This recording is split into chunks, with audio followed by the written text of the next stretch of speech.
Magandang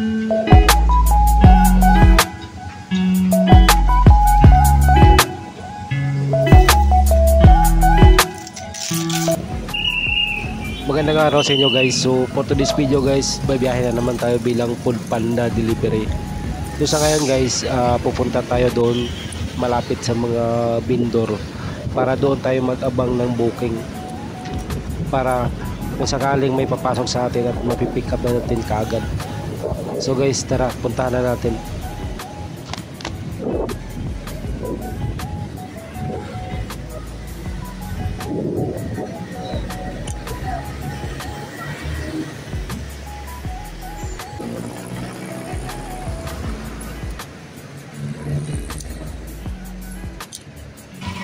Ayun guys, so pinasukan tayo ng booking guys dito po sa may McDonald's Quirino Top Avenue.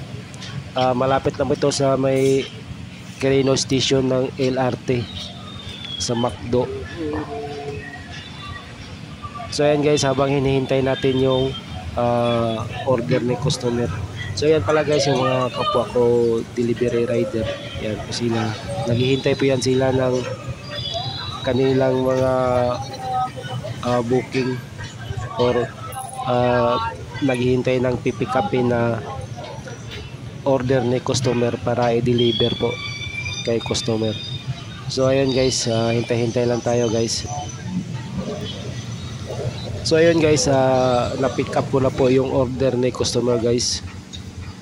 Dito lang po sa may McDonald's, may lapit to sa Quirino Top Avenue sa may LRT station.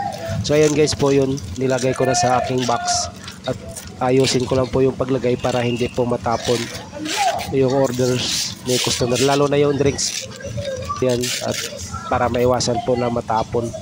So nilagyan ko po ng harang para po safety yung pagkain ni customer at hindi po matatapon. So ayun guys, samahan nyo ako guys at i-deliver ko na to kay customer.